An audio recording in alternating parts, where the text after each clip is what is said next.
Mari kita berdoa.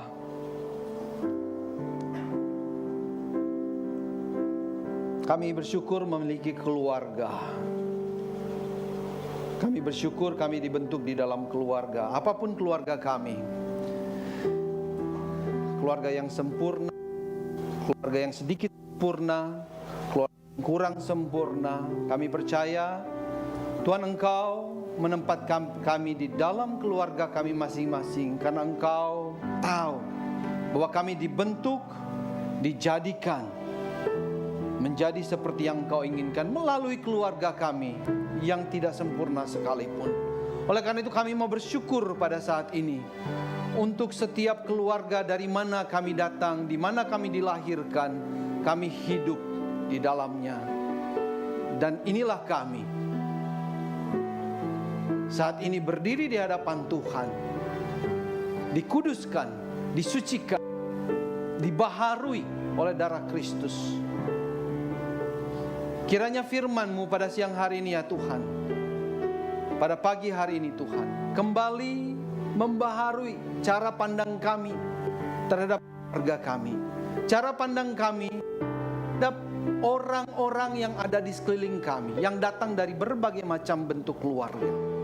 Kiranya firman-Mu pada pagi hari ini ya Tuhan, meyakinkan kami sekali lagi bahwa kami adalah punya-Mu seutuhnya, seluruhnya, dan kasih-Mu tidak berubah apapun kami. Kami bersyukur bahwa kami ada di dalam kasih-Mu dan rencana-Mu yang ajaib. Biarlah firman-Mu pada pagi hari ini ya Tuhan, dengan kuat kuasa yang ajaib, menyegarkan kami, memulihkan kami, meyakinkan kami sekali lagi. Oleh karena itu berfirmanlah kepada kami semua pada pagi hari ini. Di dalam nama Tuhan kami Yesus Kristus kami berdoa, kami bersyukur. Amin. Silakan duduk teman-teman yang terkasih.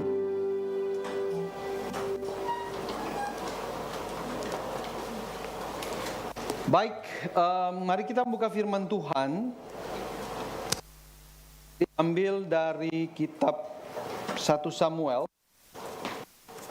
pasal yang 2 ayat yang ke-11 sampai ke-26. Akan belajar bersama-sama dari keluarga Eli, sang imam dan 2 anaknya. Oke. Saya akan bacakan.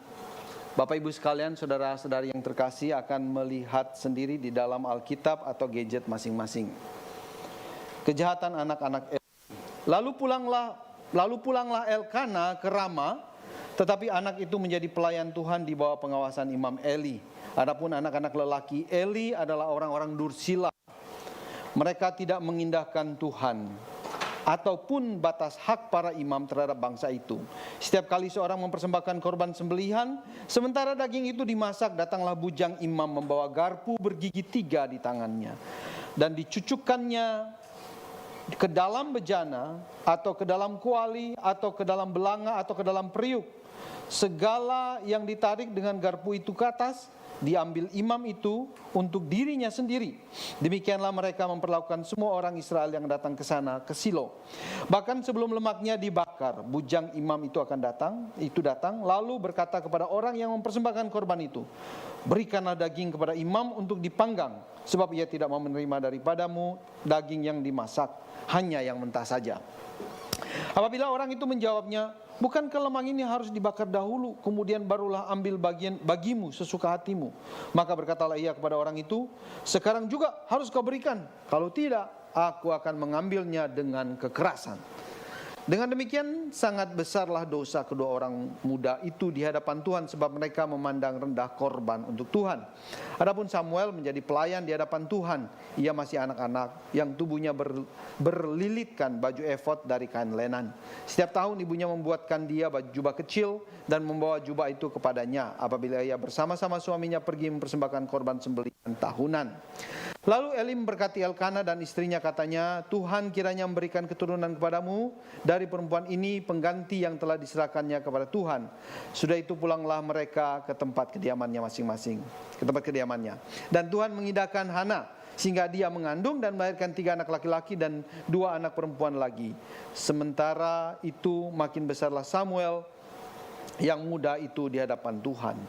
Eli telah sangat tua apabila didengarnya segala sesuatu yang dilakukan anak-anaknya terhadap semua orang Israel, dan bahwa mereka itu tidur dengan perempuan-perempuan yang melayani di depan pintu kemah pertemuan. Berkatalah ia kepada mereka, mengapa kamu melakukan hal yang begitu? Sehingga ku dengar dari segenap bangsa ini tentang perbuatan-perbuatanmu yang jahat itu. Janganlah begitu anak-anakku.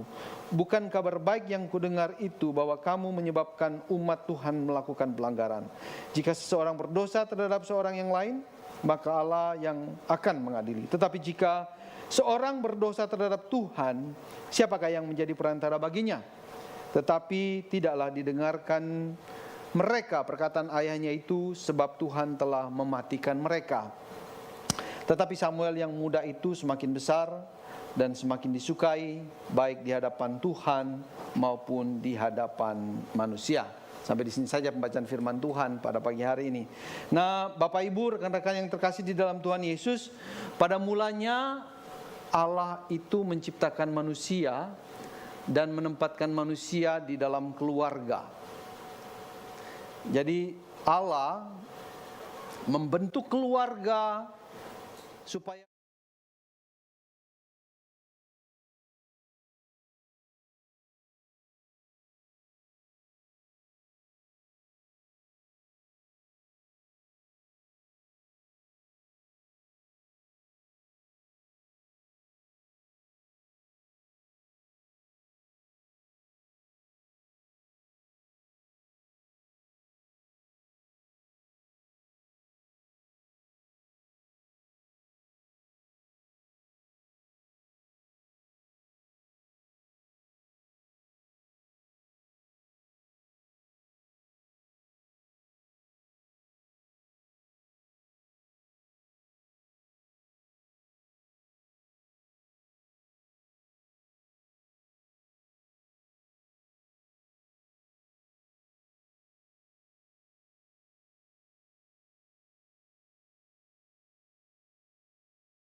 di dalam keluarga.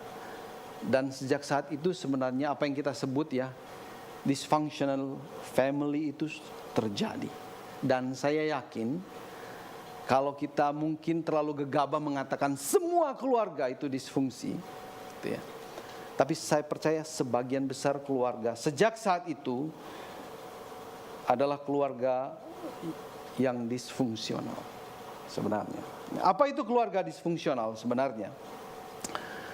Sedikit pengertian ya. Keluarga yang disfungsional atau dysfunctional family, keluarga yang nggak berfungsi dengan baik,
ya Ismail diusir keluar.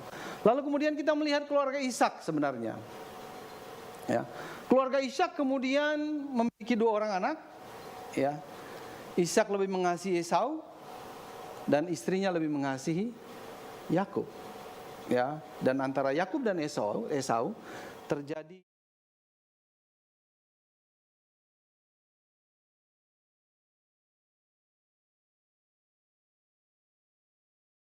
di dalam keluarga Yakub pun masalah itu bukan berakhir, tapi terus berlanjut sebenarnya ya.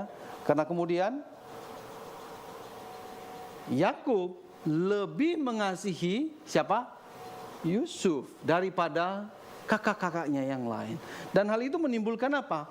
Iri hati, kebencian, lalu kemudian berakhir pada rencana pembunuhan. Dan saya percaya itu kemudian terus berlanjut sebenarnya ya. Dan pada pagi hari ini kita membaca sama-sama apa yang terjadi dengan keluarga Eli sebenarnya ya, dengan dua orang anak. Kita barusan baca perilaku dari anak-anak Eli. Ini adalah seorang imam ya, seorang pemimpin di dalam bait Allah ya, kayak saya misalnya pendeta begitu ya. Dia pemimpin di sana yang harus melayani orang banyak. Tapi apa yang terjadi dengan anak-anaknya? Ya, Hofni dan Pinehas. Kita melihat sedikit tentang apa yang terjadi dengan keluarga Eli sehingga bisa disebut sebagai keluarga yang disfungsi sebenarnya. Kita membaca sama-sama bahwa anak-anak Eli ini disebut sebagai orang yang dursila. Ayat 12 itu ya. Mereka adalah orang-orang dursila.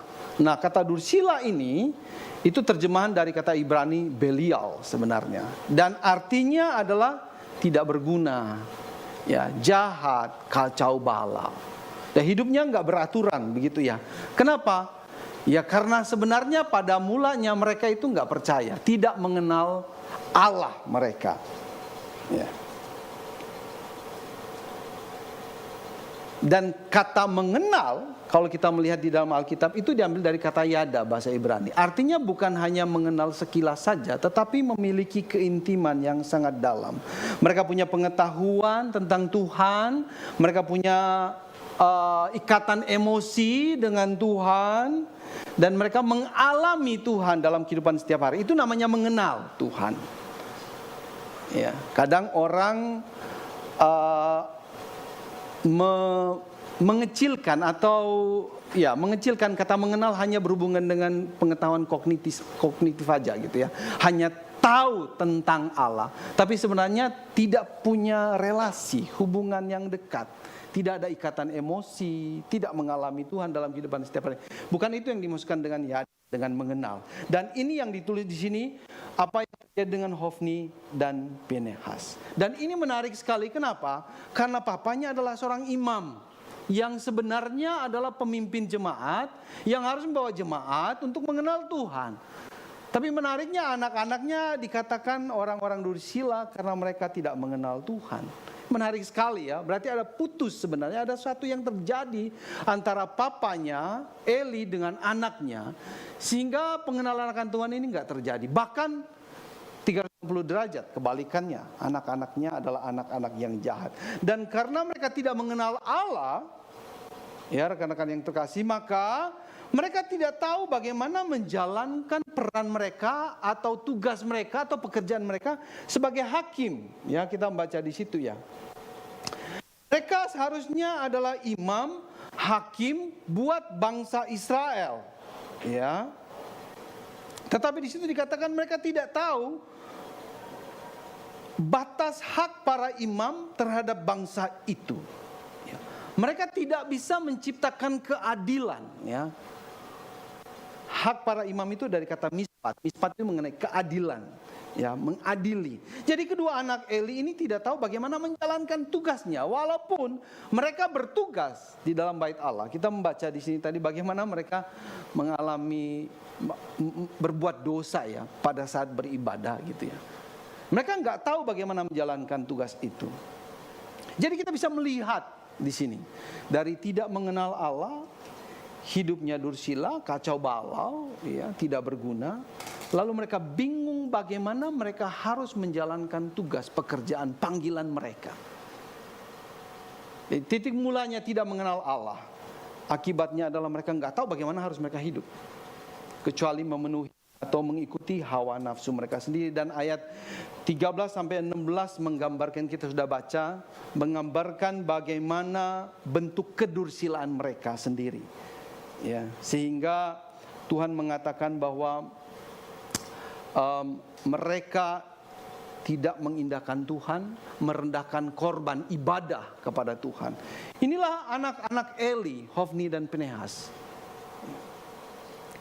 Nah, kemudian kita tahu apa yang terjadi sebenarnya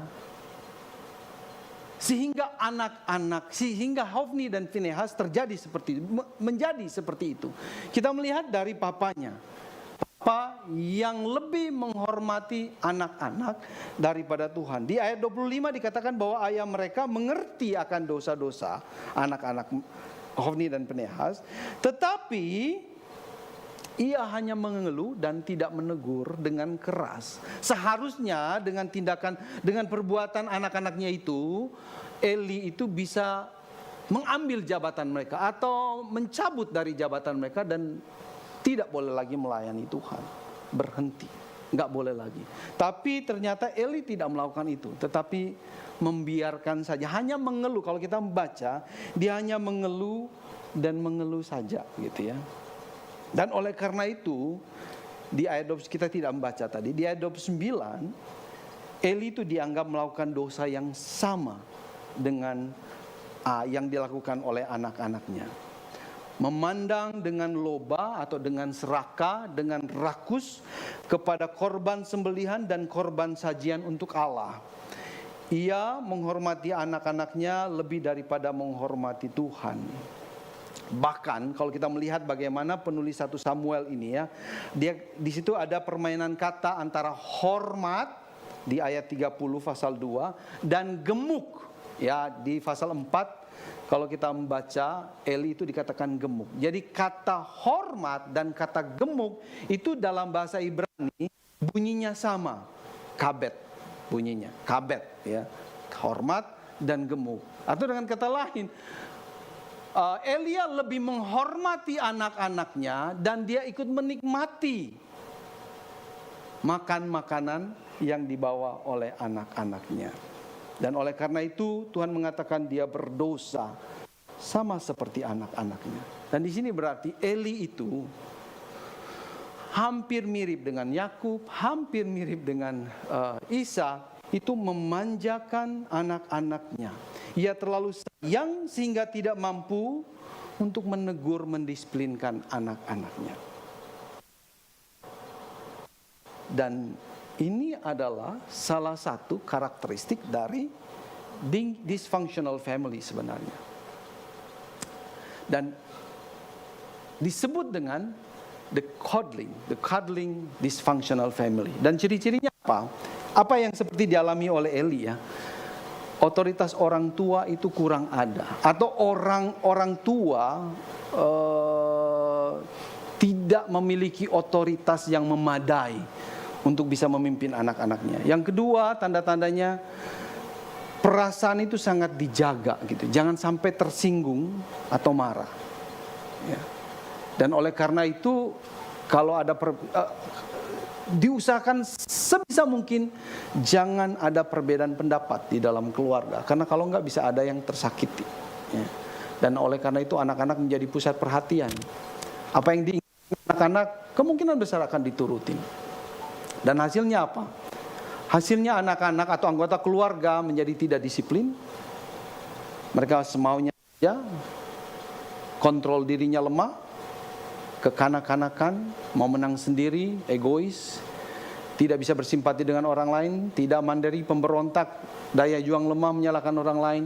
Ini semua akibat dari orang tua yang tidak mampu mendisiplinkan anaknya atau anggota keluarganya, sehingga terjadi seperti ini. Dan ini kalau tidak segera disadari, ini bisa diturunkan.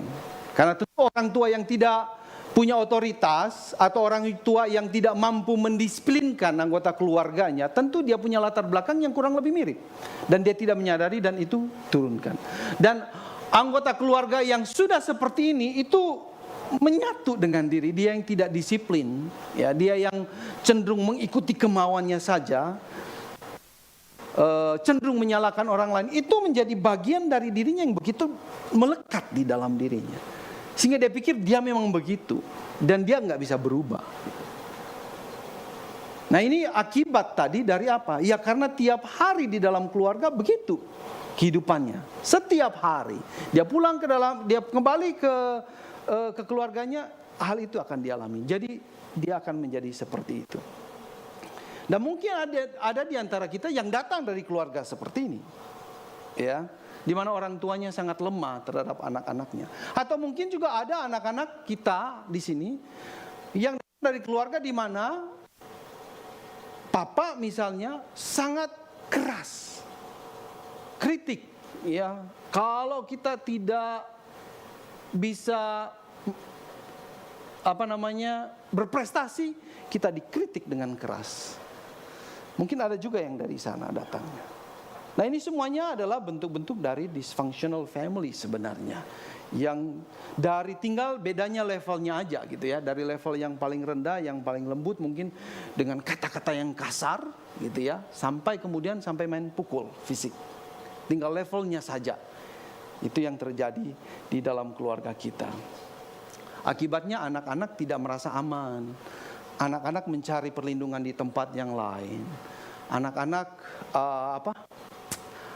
mencari pengakuan dari orang-orang di luar rumah. Kenapa? Karena dia tidak mendapatkan apa yang harus dia dapatkan di dalam keluarga, dari orang-orang yang dia kasihi atau yang mengasihi dia. Dan berikut ini sebenarnya ada checklist ya, yang bisa kita lihat. Lalu kemudian kita pikirkan, apakah saya masih punya simptom seperti itu? Nah kalau simptom seperti ini ada, kemungkinan besar ada konflik-konflik masa lalu di dalam keluarga kita yang memang belum terselesaikan. Ya. Misalnya, saya sendiri ketika membaca ini saya cek diri saya sendiri. Apakah Anda takut dikritik? Somehow mungkin ada di dalam diri saya. Gitu ya. Nah, kenapa itu terjadi? Di trace back sebenarnya. Pada apa yang terjadi di dalam keluarga ketika kita masih tinggal dan bergantung pada keluarga. Apakah Anda mencari pengakuan terus-menerus? Dimanapun Anda berada. Dalam pertemanan, dalam pekerjaan. Apakah saudara menekan atau menahan emosi? Karena takut orang lain melihat. Atau banyak alasan yang lain. Apakah Anda berbohong ketika Anda seharusnya dengan mudah jujur? Untuk menyelamatkan diri sendiri, untuk mendapatkan penerimaan dari orang lain. Apakah Anda lebih mudah memanipulasi? Apakah Anda ada rasa marah yang masih ada terhadap anggota keluarga lainnya? Apakah Anda takut ditinggal? Apakah Anda tidak mendengar hati nurani atau tidak mempedulikan hati nurani demi menyenangkan orang lain? Apakah saudara merasa perlu mengontrol orang lain? Ini beberapa checklist yang kalau kita cek dalam diri kita dan kita masih punya hal-hal seperti ini, kemungkinan besar masih ada konflik-konflik dari keluarga kita. Keluarga yang disfungsi tadi, yang tidak berfungsi dengan baik, itu masih kita alami, kita terima gitu ya. Dan ketika kita keluar dari keluarga seperti ini, kita itu semacam terjebak di dalamnya. Kita mau kemanapun, kita nggak bisa keluar dari ini. Sebenarnya, kita menjadi seperti ini karena dibentuk oleh keluarga. Nah, bagaimana supaya kita bisa keluar dari pengaruh keluarga yang disfungsi seperti ini? Nah, hal pertama saya pikir yang perlu kita ketahui adalah bahwa kita harus tahu ada 3 kebutuhan dasar manusia. 3 kebutuhan dasar yang kita perlu tahu. Yang pertama adalah manusia itu membutuhkan kasih. Dia perlu tahu bahwa ada orang yang peduli, yang akan memberikan yang terbaik kepadanya tanpa syarat, unconditionally. Ada orang yang mengasihi kita no matter what gitu. Itu perlu, satu kebutuhan setiap kita. Yang kedua, kita itu membutuhkan arti dan tujuan hidup. Jadi kita perlu tahu bahwa ada orang yang memberikan kita perlu tahu bahwa kita memiliki arti. Kita memiliki tujuan hidup ini. Kita perlu tahu di dalam. Yang ketiga adalah rasa aman. Nah, ini berarti bahwa kita perlu merasa diterima dan merasa memiliki. Ini 3 kebutuhan semua manusia, saya percaya dimanapun kita berada, dari manapun asal kita membutuhkan 3 hal seperti ini. Dan kebutuhan dasar ini diberikan oleh Tuhan kepada kita semua, supaya kita sadar bahwa oleh karena dosa, kita ingat, oleh karena dosa, tidak ada satu manusia pun yang bisa memenuhi kebutuhan ini secara sempurna.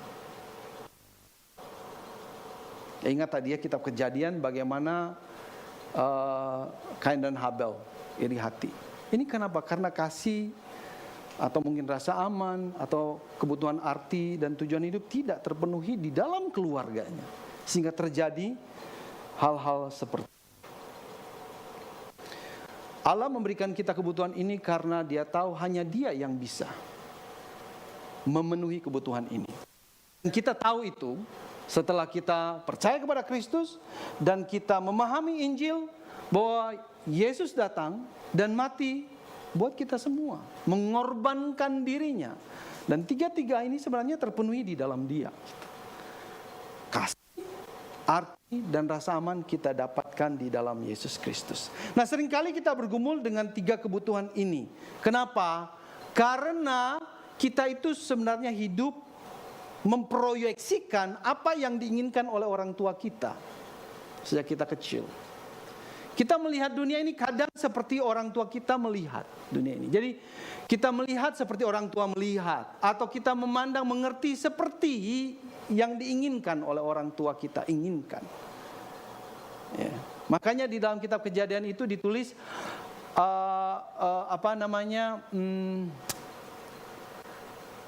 anak Adam itu, anak ketiga itu saya lupa namanya itu menyerupai sesuai dengan gambar dari Adam. Jadi kita itu lahir dan kita beraktivitas, kemungkinan besar itu memproyeksikan apa yang terjadi di dalam keluarga kita. Dan seringkali ini membuat kita tidak rasa aman dan nyaman. Saya ingat, saya sendiri ingat, saya nggak tahu saya pernah cerita di sini enggak ya. Pernah dikata-katain kasar oleh papa saya karena nilai saya waktu SD itu tidak sebaik yang dia inginkan. Dan dia mengucapkan satu kata kepada saya sangat kasar, membuat saya itu marah, merasa tidak berharga,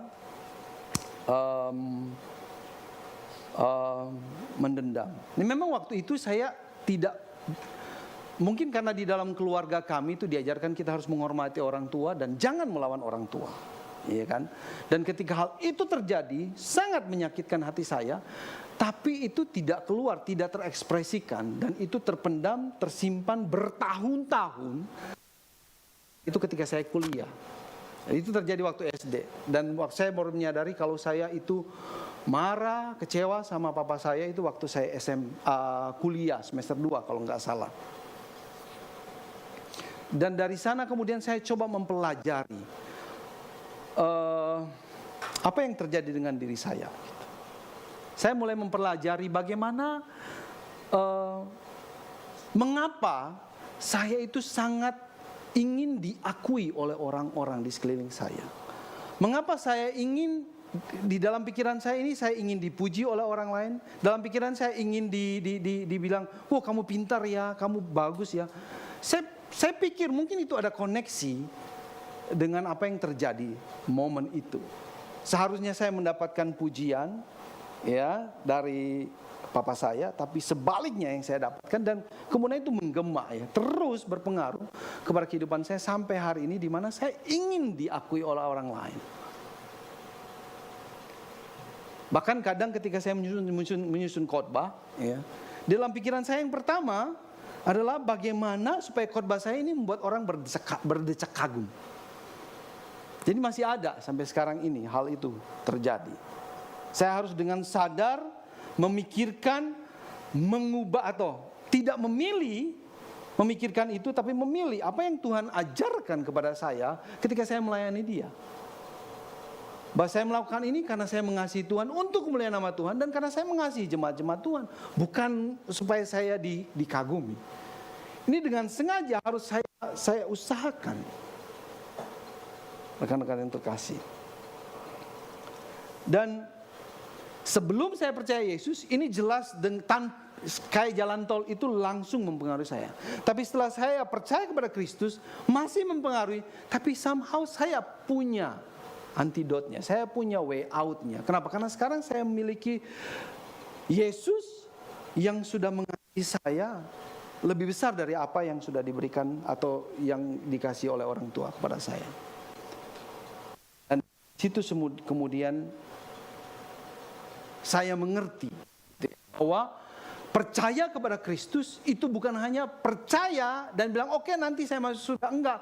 Tetapi percaya itu berarti selama hidup ini saya harus dipulihkan. Dari percaya kepada diri saya sendiri, sekarang saya harus percaya kepada semua firman Tuhan yang menyatakan kasih Allah kepada saya. Bahkan saya harus menolak setiap pemikiran-pemikiran pribadi saya yang tentu proyeksi dari kehidupan saya yang lama gitu ya, di dalam keluarga saya yang tidak sempurna itu. Dan menggantikannya dengan pikiran-pikiran yang ada di dalam dengan firman Tuhan tentu saja.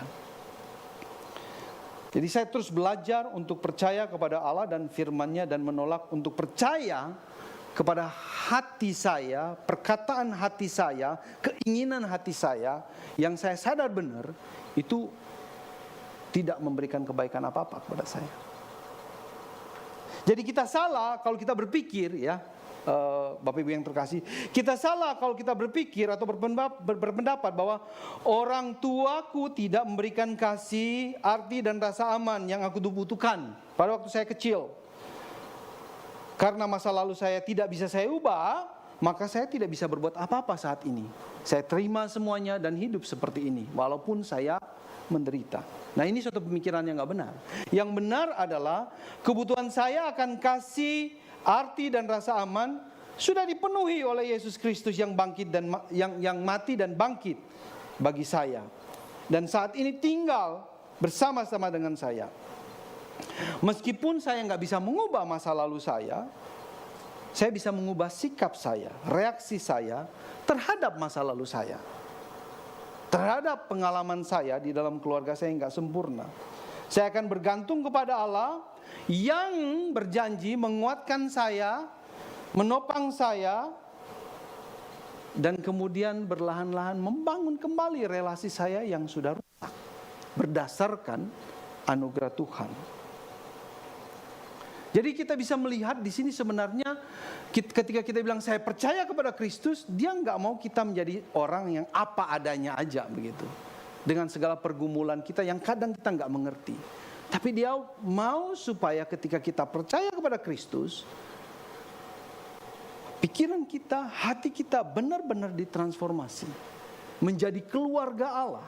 Kita sudah dipindahkan dari kerajaan kegelapan dan dipindahkan kepada kerajaan anaknya Yesus Kristus, kata Paulus.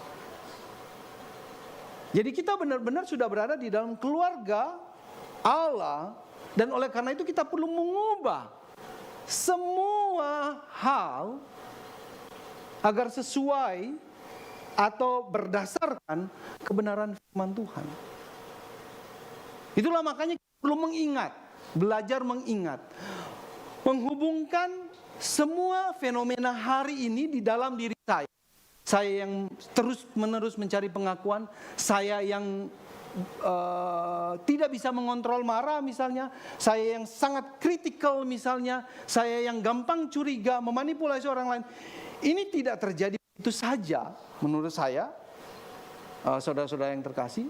Tapi kita perlu mengambil waktu untuk memikirkan why, mengapa ini terjadi, dan kemudian coba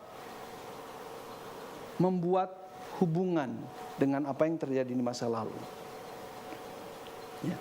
Pengalaman saya, ini adalah sebuah proses. Ini perlu proses. Dan pikiran atau ingatan itu tidak semua kita bisa ingat. Tidak semua. Tetapi itu akan datang berlahan-lahan. Kalau saya, itu terjadi pada saat saya terus membaca firman Tuhan. Saya tahu saya ini orangnya mudah curiga. Saya tahu saya orang ini gampang tersinggung. Oleh karena saya harus membaca firman Tuhan untuk menjaga hati Dan dengan adanya rutinitas seperti ini, kebiasaan ini, ingatan-ingatan yang pengalaman-pengalaman masa lalu yang kita nggak mau itu, karena kita nggak mau sebenarnya. Kita kan manusia yang pinginnya semuanya baik. Kita nggak mau rentan, kita maunya semuanya baik. Oleh karena itu bisa jadi membuat kita lemah, yang membuat kita rentan dan sangat inferior. Kita mau itu dikuburkan dan nggak mau keluar. Dan sampai sekarang pun secara otomatis itu bisa terjadi. Dan oleh karena itu menurut saya, dengan membaca firman Tuhan kita terbuka kepada kebenaran firman Tuhan, kita terbuka kepada kehendak Allah. Dengan demikian Allah dengan caranya tersendiri membuka juga luka-luka yang kita sembunyikan di masa yang lalu dari keluarga kita yang memang tidak sempurna. Untuk memulihkan kita supaya kita bisa hidup lebih bebas hari ini. Tidak lagi terbelenggu oleh ketakutan-ketakutan yang membuat kita kok bisa begini, nggak masuk akal. Dan dengan adanya kebenaran Allah, kita bisa hidup lebih bebas. Menerima segala kelemahan kita, menerima segala ketidaksempurnaan itu tanpa rasa takut. Kenapa? Karena kita hidup bukan berdasarkan itu lagi, kita hidup berdasarkan kebenaran Allah. Dan kebenaran ini memerdekakan kita. Teman-teman yang terkasih. Nah, berikut ini ada bagan, ya, yang saya pikir ya, secara praktis kita bisa buat dan kita belajar untuk kemudian supaya tidak terjebak di dalam kebiasaan yang disfungsi, keluarga yang disfungsi. Kenapa? Karena kalau kita tidak bisa menemukan apa yang terjadi dengan diri kita, bisa jadi ketika saya menikah dan membentuk sebuah keluarga, itu bisa terjadi juga saya lakukan kepada anak saya. Dan saya mengalami itu. Bagaimana saya membentak anak saya, dan saya mengingat bagaimana papa saya membentak saya, dan saya lakukan itu. Bagaimana ini bisa terjadi? Tapi itulah yang terjadi. Oleh karena itu saya pikir ini hal yang sangat praktis yang mungkin kita bisa lakukan. Yang pertama, kita ingat memori pengalaman masa lalu apa. Kalau saya di sini ayahku memaki karena nilai rapor jelek menurut dia, dan dia maki saya. Lalu apa yang saya rasakan pada waktu itu? Saya sedih. Saya marah, saya kecewa, merasa tidak berharga, sakit hati. Lalu kemudian ada kebohongan dari musuh kita, iblis. Jika saya seorang anak yang lebih baik, anak yang pintar, yang cerdas, berani, maka dia pasti akan memuji saya. Jadi kesimpulannya apa? Ya saya memang nggak berani, saya memang nggak pintar, saya anak yang bodoh. Dan itu terbawa sampai sekarang. Menjadi rendah diri, tidak berani, dan seterusnya. Tapi kemudian setelah percaya pada Kristus, ada firman Tuhan yang encounter sendiri sebenarnya ya. Di dalam Lukas 12 ayat 6-7. Ya.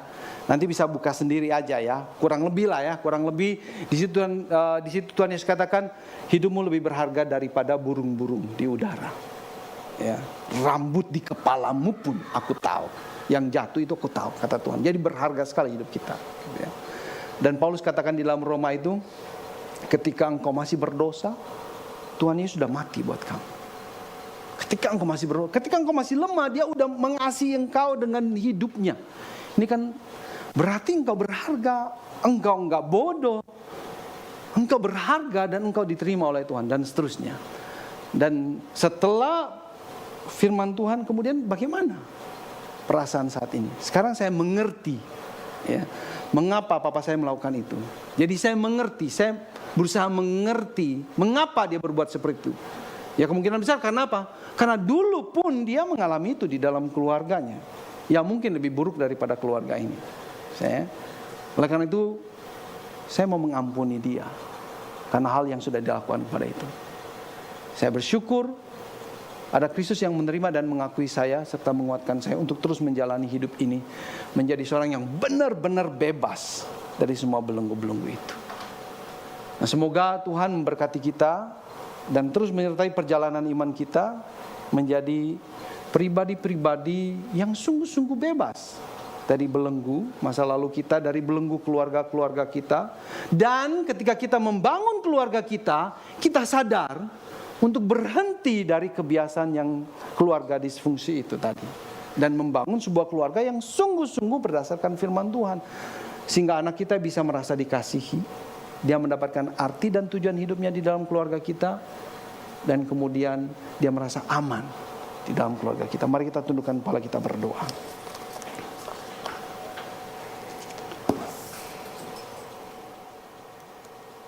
Kami bersyukur karena kami memiliki Kristus Yesus Tuhan kami yang mengasihi kami dengan seluruh hidupnya. Kami tidak perlu mencari arti hidup kami di tempat lain. Kami tidak perlu mencari kasih di tempat lain. Kami tidak perlu mencari rasa aman di tempat lain. Kami sudah memiliki Kristus yang sudah memenuhi semua kebutuhan dasar ini. Kami bersyukur dan memuji Tuhan. Hamba berdoa ya Tuhan, kiranya Engkau memberikan keyakinan yang semakin kuat di dalam diri kami, agar kami tidak dengan mudah percaya kepada perasaan-perasaan kami yang mengombang-ambingkan kami. Tapi biarlah kami semakin percaya kepada kebenaran firman Tuhan, dan mengambil kebenaran firman Tuhan menjadi bagian dari hidup kami, untuk menggantikan semua pikiran, perasaan yang kurang baik yang kami pelajari di dalam dunia yang kurang sempurna ini. Tuhan tolong kami dan kuatkan kami, mampukan kami, beri kami ketekunan, panjang sabar, dan pantang menyerah, untuk terus belajar dan mengerti kehendak Tuhan dalam hidup kami. Kami memuji Tuhan, bersyukur kepada Tuhan. Di dalam nama Tuhan kami Yesus Kristus, kami berdoa, kami bersyukur. Amin.